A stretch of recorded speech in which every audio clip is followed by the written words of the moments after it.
आता एखाद्या घरात कुणी आजारी पडला तर आधी आजाराची भीती वाटत नाही, भीती वाटते ती हॉस्पिटलच्या बिलाची, त्या खर्चाची. औषधांचे दर वाढलेले आहेत. फार्मसीवाल्यांची कमाई 5 वर्षात 50 पट वाढली आहे. आणि गरीब पेशंट औषधाविना तडफडून मरतो आहे. तरीही आम्हाला लाज नाही, शरम नाही. आम्हाला धर्माचं दुकान चालवायचं आहे या नेत्यांच्या ढुंगणामागे फिरून. आणि त्याच बागड बिल्ल्यांना पुन्हा आम्हाला 5 वर्षांनी निवडून द्यायचं आहे. ही आमची सायकल आहे हल्ली. साध्या BAMS डॉक्टरांची फीस 100 200 झाली आहे. MBBS MD वाला फक्त हात लावायचे 1000 रुपये घेतो आहे. 1000 रुपये. पुढचा खर्च ज्याच्यावर बितली त्याला ठाऊक आहे, ते सांगायची गरज नाही. टेस्ट, तपासण्या वगैरे वगैरे किती पैसा लागतो त्या तपासण्यांना ते ज्याने भोगला आहे दवाखान्यात जाऊन त्याला नव्याने सांगण्याची गरज नाही. आणि हल्ली कोरोनानंतर ही वेळ प्रत्येकावर येत आहे वारंवार. गरीब आणि मध्यमवर्गीय माणूस आज आजाराशी कमी पण खर्चाशी जास्त लढतो, हे लक्षात घ्या. औषधं आणि उपचार किफायतशीर असायला नकोत का हो?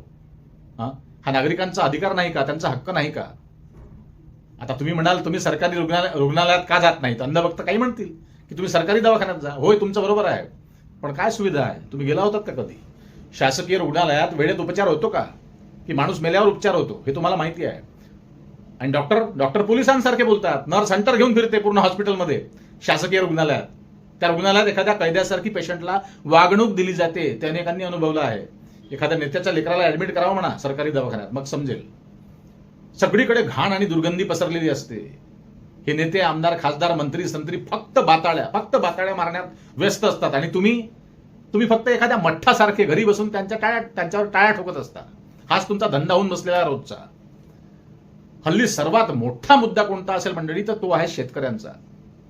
अहो, जो आपल्यासाठी अन्न उगवतो, दिवस रात्र शेतात मरतो, राबतो, पिचतो, तोच आज सर्वात जास्त अडचणीत आहे. बियाणं काय तर महाग, खत काय तर महाग, औषधं काय तर महाग, डिझेल काय तर महाग. शेती करायची तर खर्च वाढतोय दिवसेंदिवस दुपटीनं. आणि उत्पादन विकायचा तर भाव मिळत नाही. सोनं आकाशाला भिडलं आणि सोयाबीन मुरमुऱ्याच्या भावात विकल्या जात आहे. याची लाज सरकारलाही नाही आणि खुद्द शेतकऱ्यांनाही नाही. तरी देखील या सरकारला लाज शरम उरली नाही. अन्नभक्त शेतकरी काय म्हणतात माहिती आहे? जागतिक मंदी आहे. मूर्खांनो. कारण तसं नरेटिव्ह सेट केलं जात आहे. त्यांचा काही गुन्हा नाही. ते भाबडे झाले आहेत. तुमच्यावर सतत होणाऱ्या या अन्यायासाठी तुमच्या अंगात कधीच भानामती शिरत नाही का हो? तुम्हाला कधीच संताप येत नाही का? कारण तुमच्या बुद्धीवर या बाणगुळांनी डाका टाकला आहे पुन्हा 5 वर्षांनी येण्यासाठी. या अंधभक्ताळांच्या नादी लागून तुम्हाला येत्या 10 वर्षात गरिबीच्या रेषेखाली ढकलल्या जाणार आहे. हे धक्कादायक वास्तव तुमच्या पुढे आज ठेवतोय, लक्षात घ्या.